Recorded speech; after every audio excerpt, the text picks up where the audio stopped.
ಎಲ್ಲರಿಗೂ ನಮಸ್ಕಾರ. ಇದೇ ತಿಂಗಳ 29ರ ಅಮಾವಾಸ್ಯೆ ಸೂರ್ಯಗ್ರಹಣದ ಮೊದಲು ಪುತ್ರರನ್ನು ಹೊಂದಿರುವವರು ಇದನ್ನು ಮಾಡಲೇಬೇಕು, ಇಲ್ಲದಿದ್ದರೆ ಅನಾಹುತ. ಇದೇ 29ರಂದು ಸೂರ್ಯಗ್ರಹಣದ ಜೊತೆಗೆ ಅಮಾವಾಸ್ಯೆಯೂ ಬರಲಿದೆ. ಅಮಾವಾಸ್ಯೆ ಮತ್ತು ಹುಣ್ಣಿಮೆಯ ತಿಥಿಗಳಲ್ಲಿ ಗ್ರಹಣ ಸಂಭವಿಸುತ್ತದೆ. ಈ ಬಾರಿಯೂ ಸಹ ಮುಂಬರುವ ಅಮಾವಾಸ್ಯೆಯು ಸೂರ್ಯಗ್ರಹಣದೊಂದಿಗೆ ಇರುತ್ತದೆ. ಇದು ಅತ್ಯಂತ ಶಕ್ತಿಯುತವಾಗಿದೆ ಮತ್ತು ಈ ಮಂಗಳಕರ 1ನೇ ದಿನದಂದು ಯಾರಿಗೆ ಪುತ್ರರು ಇದ್ದಾರೆಯೋ ಅವರು ಈ ಪರಿಹಾರವನ್ನು ಮಾಡಬೇಕು. ಎಲ್ಲ ದೋಷಗಳು ದೂರವಾಗುತ್ತವೆ, ಎಲ್ಲ ದೃಷ್ಟಿ ದೋಷಗಳು ದೂರವಾಗುತ್ತವೆ. ಅವರು ಉತ್ತಮ ಜೀವನ ನಡೆಸಬಹುದು. ಈ ಪರಿಹಾರವನ್ನು ಮಾಡಿಕೊಂಡರೆ ನಿಮ್ಮ ಜೀವನ ಬದಲಾಗುತ್ತದೆ. ನೀವು ಮುಟ್ಟಿದ್ದೆಲ್ಲ ಚಿನ್ನವಾಗುತ್ತದೆ. ನಿಮ್ಮ ಮಕ್ಕಳ ಮೇಲಿನ ಎಲ್ಲ ಗಂಧವು ದೂರವಾಗುತ್ತದೆ. ಅವರು ಯಾವುದೇ ತೊಂದರೆಯಿಂದ ಮುಕ್ತರಾಗಲು ಇದು ಉಪಯುಕ್ತ ಪರಿಹಾರವಾಗಿದೆ. ಆದ್ದರಿಂದ ಶಾಸ್ತ್ರಗಳು ಹೇಳಿದಂತೆ ಅನುಸರಿಸಿ. ಸಾಮಾನ್ಯವಾಗಿ ಅಮಾವಾಸ್ಯೆ ಅಥವಾ ಹುಣ್ಣಿಮೆಯಂದು ಗ್ರಹಣ ಕೂಡಿ ಬಂದರೆ ಮಕ್ಕಳಿಗೆ ಕೇಡಾಗುತ್ತದೆ ಎಂದು ನಮ್ಮ ಹಿರಿಯರು ಹೇಳುತ್ತಿದ್ದರು. ಆ ದಿನ ತಪ್ಪದೇ ಪರಿಹಾರ ಮಾಡಬೇಕು ಎನ್ನುತ್ತಾರೆ. ಮಕ್ಕಳ ಮೇಲೆ ಪರಿಣಾಮ ಬೀರುವುದರಿಂದ ಈ ಪರಿಹಾರವನ್ನು ಖಂಡಿತ ಮಾಡಿಕೊಳ್ಳಿ. ಉತ್ತಮ ಫಲಿತಾಂಶವನ್ನು ಪಡೆಯುತ್ತೀರಿ. ಒಂದು ವಿಶಿಷ್ಟ ರೀತಿಯಲ್ಲಿ ಮಕ್ಕಳನ್ನು ನೋಡಿಕೊಳ್ಳಿ. ಮಗನು ಕುಲವನ್ನು ಎತ್ತಿ ಹಿಡಿಯುವವನು ಎಂದು ಪರಿಗಣಿಸಲಾಗುತ್ತದೆ. ಪುತ್ರರ ಮೇಲಿನ ಕೆಡುಕನ್ನು ಹೋಗಲಾಡಿಸಲು ಇದು ಉಪಯುಕ್ತ ಪರಿಹಾರವಾಗಿದೆ. ಮಕ್ಕಳು ಯಾವುದೇ ಕಣ್ಣಿನ ಸಮಸ್ಯೆಯಿಂದ ಬಳಲುತ್ತಿದ್ದರೂ ಸಹ ಅದನ್ನು ತೊಡೆದುಹಾಕಲು ಇದು ಉತ್ತಮ ಪರಿಹಾರವಾಗಿದೆ.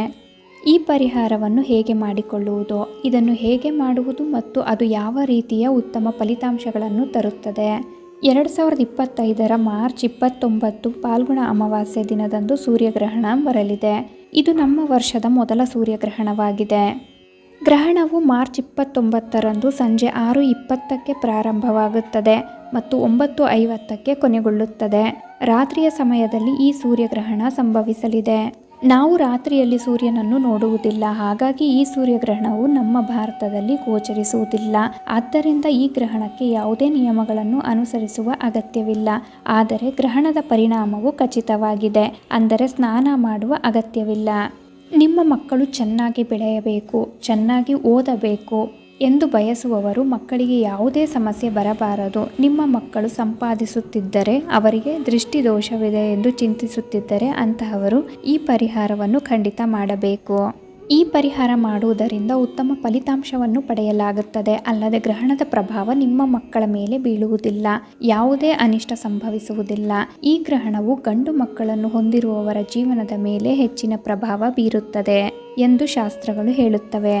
ಈ ಪರಿಹಾರವು ಎಲ್ಲ ದೋಷಗಳನ್ನು, ಸಮಸ್ಯೆಗಳನ್ನು ತೆಗೆದುಹಾಕುತ್ತವೆ. ನಿಮ್ಮ ಮಕ್ಕಳ ಮೇಲೆ ಯಾವುದೇ ಕೆಟ್ಟ ಪರಿಣಾಮಗಳು ಬೀಳುತ್ತಿವೆಯೋ, ವಿಷಕಾರಿ ಕಿರಣಗಳು ಗ್ರಹಣವಾಗುತ್ತಿವೆ, ಅಂದರೆ ಗ್ರಹಣದ ಸಮಯದಲ್ಲಿ ವಿಷಕಾರಿ ಕಿರಣಗಳು ಭೂಮಿಯ ಮೇಲೆ ಪ್ರಸರಿಸುತ್ತಿವೆ, ಆ ಕಿರಣಗಳ ಪರಿಣಾಮವು ಮಕ್ಕಳ ಮೇಲೆ ಬೀಳದಂತೆ ತಡೆಯಲು ಸಹ ಈ ಪರಿಹಾರ ಫಲದಾಯಕವಾಗುತ್ತದೆ. ಅಮಾವಾಸ್ಯೆಯೊಂದಿಗೆ ಗ್ರಹಣವು ಬಂದಾಗಲೆಲ್ಲ ಅದನ್ನು ತುಂಬ ಅಶುಭವೆಂದು ಪರಿಗಣಿಸಲಾಗುತ್ತದೆ. ಅಲ್ಲದೆ ಈ ಗ್ರಹಣವು ಶನಿವಾರದಂದು ಅಮಾವಾಸ್ಯೆಯಾಗಿರುವುದರಿಂದ ಸ್ವಲ್ಪ ಅಶುಭವಾಗಿದೆ. ಇದು ದುಷ್ಪರಿಣಾಮಗಳನ್ನು ಉಂಟು ಮಾಡುತ್ತದೆ. ಆದ್ದರಿಂದ ದುಷ್ಪರಿಣಾಮಗಳಿಲ್ಲದೆ ಮಕ್ಕಳಿಗೆ ಯಾವುದೇ ತೊಂದರೆಯಾಗದಂತೆ ಈ ಪರಿಹಾರವನ್ನು ಮಾಡಬೇಕು ಎಂದು ಶಾಸ್ತ್ರಗಳಲ್ಲಿ ಹೇಳಲಾಗಿದೆ. ಗ್ರಹಣ ಮುಗಿದ ನಂತರ ಈ ಪರಿಹಾರವನ್ನು ಮಾಡಬೇಕು. ಇದರಿಂದ ಮಕ್ಕಳ ಮೇಲಿನ ಎಲ್ಲ ಕೆಟ್ಟ ದೃಷ್ಟಿ ಮತ್ತು ನಕಾರಾತ್ಮಕ ಶಕ್ತಿಗಳು ದೂರವಾಗುತ್ತವೆ. ಈ ಪರಿಹಾರವನ್ನು ಕೇವಲ ಗಂಡು ಮಕ್ಕಳಲ್ಲ, ಹೆಣ್ಣು ಮಕ್ಕಳಿರುವವರು ಸಹ ಮಾಡಿಕೊಂಡರೆ ಅವರ ದೃಷ್ಟಿದೋಷವು ಪರಿಹಾರವಾಗುತ್ತದೆ. ನಮ್ಮ ಮಕ್ಕಳಿಗೆ ತುಂಬ ತೊಂದರೆಯಾಗುತ್ತಿದೆ. ಅವರು ಅನ್ನ ತಿನ್ನುವುದಿಲ್ಲ, ಬದಲಾಗುತ್ತಲೇ ಇರುತ್ತಾರೆ. ಅವರು ಹೆಚ್ಚಾಗಿ ಕಿರಿಕಿರಿ ಉಂಟು ಮಾಡುತ್ತಾರೆ. ಅವರು ಯಾವಾಗಲೂ ಒಂದಲ್ಲ ಒಂದು ರೀತಿಯಲ್ಲಿ ಸಮಸ್ಯೆಗಳನ್ನು ಸೃಷ್ಟಿಸುತ್ತಾರೆ. ನಾವು ನಮ್ಮ ಮಕ್ಕಳಿಂದ ತುಂಬ ಬೇಸತ್ತಿದ್ದೇವೆ. ಇಂತಹ ಸಮಸ್ಯೆ ಇರುವವರು ಈ ಪರಿಹಾರವನ್ನು ಚೆನ್ನಾಗಿ ಮಾಡಿ. ಈ ಪರಿಹಾರವನ್ನು ಮಕ್ಕಳಿಂದ ದೊಡ್ಡ ಮಕ್ಕಳಿಗೂ ಮಾಡಬಹುದು. ಅಂದರೆ ಹುಟ್ಟಿದ ಮಕ್ಕಳಿಂದ ಹಿಡಿದು ದೊಡ್ಡ ಮಕ್ಕಳವರೆಗೂ ಸಹ ಈ ಪರಿಹಾರವನ್ನು ತಾಯಿಯಂದಿರು ಮಾಡಬಹುದು. ಈ ಅಮಾವಾಸ್ಯೆಯ ದಿನ ರಾತ್ರಿ 10 ಗಂಟೆಯ ನಂತರ ಈ ಪರಿಹಾರವನ್ನು ಮಾಡಬಹುದು. ನೀವು ಈ ಪರಿಹಾರವನ್ನು ಮಾಡಿದರೆ ನಿಮ್ಮ ಮಕ್ಕಳಿಗೆ ಯಾವುದೇ ಚಿಂತೆ ಇರುವುದಿಲ್ಲ. ಮಕ್ಕಳ ಜೀವನವು ಉತ್ತಮ ಫಲಿತಾಂಶಗಳೊಂದಿಗೆ ಬದಲಾಗುತ್ತದೆ. ದಿಕ್ಕು ದೋಷಗಳ ಜೊತೆಗೆ ಕೆಲವು ರೀತಿಯ ಸಮಸ್ಯೆಗಳು ಸಹ ದೂರವಾಗುತ್ತವೆ. ಕೆಲವು ಮಕ್ಕಳು ಕೋಪಗೊಳ್ಳುತ್ತಾರೆ ಮತ್ತು ಕುತಂತ್ರ ಮಾಡುತ್ತಾರೆ. ಮಕ್ಕಳ ಬೆಳವಣಿಗೆ ಚೆನ್ನಾಗಿ ಆಗುತ್ತಿಲ್ಲ ಎನ್ನುವವರು ಅನೇಕ ಪ್ರಯೋಗಗಳನ್ನು ಸಹ ಮಾಡುತ್ತಿರುತ್ತಾರೆ. ಹಾಗಾಗಿ ಅವರನ್ನು ತಿರುಗಿಸಲು ಇದು ಒಂದು ರೀತಿಯ ಉಪಯುಕ್ತ ಪರಿಹಾರವಾಗಿದೆ ಎಂದು ಹೇಳಬಹುದು. ಈ ಅಮಾವಾಸ್ಯೆಯು ಅತ್ಯಂತ ಮಂಗಳಕರವಾಗಿದೆ, ಅಲ್ಲದೆ ತುಂಬ ಶಕ್ತಿಶಾಲಿ. ಇಂದು ತಿಥಿವರ ನಕ್ಷತ್ರವು ಒಳ್ಳೆಯದು. ಇಂತಹ ದಿನ ಹಲವು ವರ್ಷಗಳಿಗೊಮ್ಮೆ ಬರುತ್ತದೆ. ಬಂದರೆ ಅದನ್ನು ಸದುಪಯೋಗ ಪಡಿಸಿಕೊಳ್ಳಬೇಕು. ಅಮಾವಾಸ್ಯೆಯು ಕೆಟ್ಟದ್ದನ್ನು ತೊಡೆದುಹಾಕಲು ಮತ್ತು ಒಳ್ಳೆಯದನ್ನು ತರಲು, ಅನೇಕ ರೀತಿಯ ತೊಂದರೆಗಳನ್ನು ತೊಡೆದುಹಾಕಲು ಮತ್ತು ಎಲ್ಲ ರೀತಿಯಲ್ಲಿ ಉತ್ತಮವಾಗಲು ಉಪಯುಕ್ತವಾಗಿದೆ. ಉತ್ತಮ ಫಲಿತಾಂಶವನ್ನು ತರಲಿದೆ. ಈ ಪರಿಹಾರವನ್ನು ಮಾಡಿಕೊಳ್ಳುವವರು ಸೂರ್ಯಗ್ರಹಣದ ನಂತರ ಪೂರ್ಣ ಪಾತ್ರೆಯಲ್ಲಿ ಅನ್ನವನ್ನು ಬೇಯಿಸಿಕೊಳ್ಳಬೇಕು.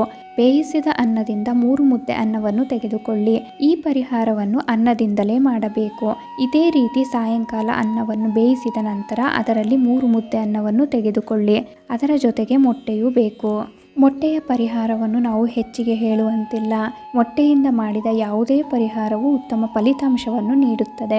ಮಕ್ಕಳಿಗೆ ಸಣ್ಣ ಪುಟ್ಟ ಆರೋಗ್ಯ ಸಮಸ್ಯೆಗಳು ಬರುತ್ತಿದ್ದರೆ ಇಂತಹ ಆರೋಗ್ಯ ಸಮಸ್ಯೆಗಳಿಗೆ ಮೊಟ್ಟೆಯಿಂದ ಬಹಳಷ್ಟು ಉತ್ತಮ ಫಲಿತಾಂಶವು ಸಿಗುತ್ತದೆ. ಹಾಗಾದರೆ ನೀವು ತುಂಬಿದ ಅನ್ನವನ್ನು ತೆಗೆದುಕೊಳ್ಳಿ. 3 ಉಂಡೆಗಳನ್ನು ಮಾಡಿ. 3 ಉಂಡೆಗಳನ್ನು ಮಾಡಿದ ನಂತರ 1 ಉಂಡೆಯನ್ನು ಕುಂಕುಮದಿಂದ ಕಲಸಿ ಅದು ಕೆಂಪಾಗಬೇಕು. ಇನ್ನೊಂದು ಉಂಡೆಯನ್ನು ಹಾಗೆ ಇರಿಸಿ, ಅದು ಬಿಳಿಯಾಗಿರಬೇಕು. ಇನ್ನೊಂದು ಉಂಡೆಯನ್ನು ಕಪ್ಪಾಗಿಸಿ, ಅಂದರೆ ಕಾಡಿಗೆಯನ್ನಾದರೂ ಹಚ್ಚಬಹುದು ಅಥವಾ ಬೂದಿಯನ್ನಾದರೂ ಹಚ್ಚಬಹುದು. 3 ಅನ್ನದ ಉಂಡೆಯನ್ನು ತಯಾರಿಸಿಕೊಂಡ ನಂತರ ಕೋಳಿ ಮೊಟ್ಟೆ ತೆಗೆದುಕೊಳ್ಳಿ. ನಂತರ ಅದರ ಮೇಲೆ ವೃತ್ತವನ್ನು ಹಾಕಿ ಕೆಂಪು ಕುಂಕುಮದಿಂದ ವೃತ್ತವನ್ನು ಹಾಕಬೇಕು. ಅದರ ಒಳಗೆ ಕಣ್ಣು ಮೂಗನ್ನು ಬರೆಯಿರಿ. ಈ 3 ಉಂಡೆಗಳನ್ನು ಒಂದು ತಟ್ಟೆಯಲ್ಲಿ ಇರಿಸಿ, ಆ ನಂತರ ಒಂದು ತಯಾರಿಸಿದ ಮೊಟ್ಟೆಯನ್ನು ಸಹ ಇಡಿ.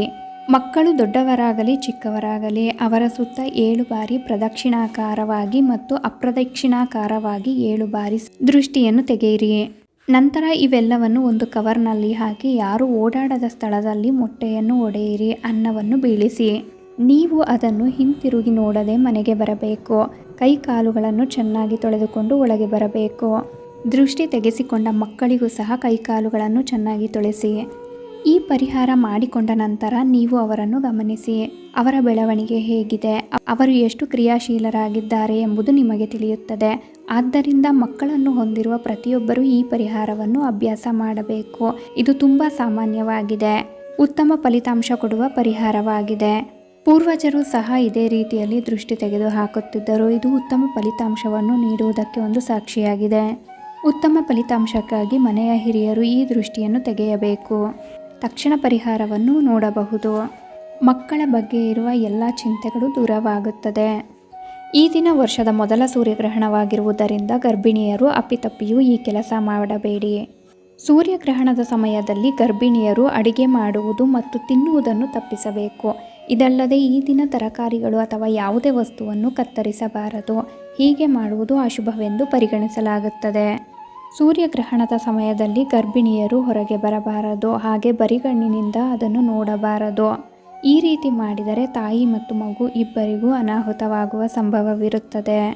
ದೋಷಗಳು ಸಹ ತಾಗಬಹುದು. ಸೂರ್ಯಗ್ರಹಣದ ಸಮಯದಲ್ಲಿ ಗರ್ಭಿಣಿಯರು ಸೂಜಿಗಳು, ದಾರಗಳು ಮತ್ತು ಚೂಪಾದ ವಸ್ತುಗಳನ್ನು ಬಳಸುವುದು ತಪ್ಪಿಸಬೇಕು. ಗರ್ಭಿಣಿಯರು ಸೂರ್ಯಗ್ರಹಣದ ಸಮಯದಲ್ಲಿ ಹೊರಗೆ ಹೋಗದಂತೆ ಮನೆಯಲ್ಲೇ ಇರಬೇಕು. ಹಾಗೆ ಮಂತ್ರಗಳನ್ನು ಜಪಿಸುವುದು ಶುಭವೆಂದು ಪರಿಗಣಿಸಲಾಗುತ್ತದೆ. ಹಾಗಾಗಿ ಸಂತಾನ ಗೋಪಾಲ ಮಂತ್ರವನ್ನು ಜಪಿಸಬೇಕು. ಈ ಸಮಯದಲ್ಲಿ ದೇವರ ವಿಗ್ರಹಗಳು, ಫೋಟೋಗಳನ್ನು ಮುಟ್ಟಬಾರದು. ಆಹಾರ ಸೇವನೆ ಹಾಗೂ ಮಲಗುವುದನ್ನು ತಪ್ಪಿಸಬೇಕು.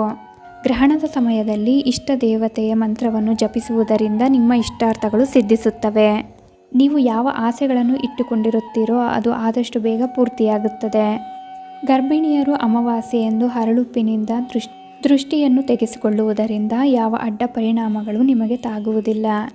ಸಾಧ್ಯವಾದರೆ ಹಿರಿಯರಿಗೆ ಹೇಳಿ ಕೆಂಪು ನೀರಿನ ಆರತಿಯನ್ನು ಮಾಡಿಸಿಕೊಂಡರೆ ತಾಯಿ ಮತ್ತು ಮಗುವಿನ ರಕ್ಷಣೆಯಾಗುತ್ತದೆ. ಹಿರಿಯರ ಆಶೀರ್ವಾದವೂ ದೊರೆಯುತ್ತದೆ. ಗ್ರಹಣದ ಸಮಯದಲ್ಲಿ ಜಪಿಸಿದಂತಹ ಮಂತ್ರಕ್ಕೆ 2 ಪಟ್ಟು ಶಕ್ತಿ ಇರುತ್ತದೆ. ಆದ್ದರಿಂದ ನಿಮ್ಮ ಸಂಕಲ್ಪಗಳನ್ನು ಹೇಳಿಕೊಂಡು ಮಂತ್ರಗಳನ್ನು ಜಪಿಸುವುದರಿಂದ ನಿಮ್ಮ ಇಷ್ಟಾರ್ಥಗಳು ಸಿದ್ಧಿಸುತ್ತವೆ. ಗ್ರಹಣದ ಸಮಯದಲ್ಲಿ ಮಕ್ಕಳಿಂದ ಗಂ ಗಣಪತಿಯೇ ನಮಃ ಅಥವಾ ಸರಸ್ವತಿಯ ಯಾವುದಾದರೂ ಸಣ್ಣ ಮಂತ್ರಗಳನ್ನು ಜಪಿಸುವುದರಿಂದ ವಿದ್ಯಾಭ್ಯಾಸವು ಉತ್ತಮವಾಗುತ್ತದೆ. ಗರ್ಭಿಣಿಯರು ಸಹ ಗಣೇಶನ ಮಂತ್ರವನ್ನು ಜಪಿಸುವುದರಿಂದ ಎಲ್ಲ ವಿಘ್ನಗಳು ದೂರವಾಗುತ್ತದೆ. ಗರ್ಭಿಣಿಯರು ಗ್ರಹಣದ ಸಮಯದಲ್ಲಿ ಏನು ಮಾಡಬೇಕು, ಏನನ್ನು ಮಾಡಬಾರದು, ಹಾಗೆ ಮಕ್ಕಳಿರುವವರು ಹಾಗೂ ಗರ್ಭಿಣಿಯರು ಹೇಗೆ ದೃಷ್ಟಿಯನ್ನು ತೆಗೆಸಿಕೊಳ್ಳುವುದು ಎಂದು ತಿಳಿಸುತ್ತಾ ನಾನು ಈ ವಿಡಿಯೋನ ಇಲ್ಲಿಗೆ ಎಂಡ್ ಮಾಡ್ತಿದ್ದೀನಿ. ಈ ಮಾಹಿತಿಗಳು ನಿಮ್ಗೆ ಇಷ್ಟ ಆದರೆ ದಯವಿಟ್ಟು ನಮ್ಮ ಚಾನಲ್ಗೆ ಸಬ್ಸ್ಕ್ರೈಬ್ ಆಗಿ, ಲೈಕ್ ಮಾಡಿ, ಶೇರ್ ಮಾಡಿ, ಹಾಗೆ ಕಮೆಂಟ್ ಮಾಡಿ. ಶ್ರೀ ಕೃಷ್ಣಾರ್ಪಣಮಸ್ತು. ವಕ್ರತುಂಡ ಮಹಾಕಾಯ ಕೋಟಿ ಸೂರ್ಯ ಸಮಪ್ರಭ ನಿರ್ವಿಘ್ನಂ ಕುರು ಮೇ ದೇವ ಸರ್ವಕಾರ್ಯೇಷು ಸರ್ವದಾ.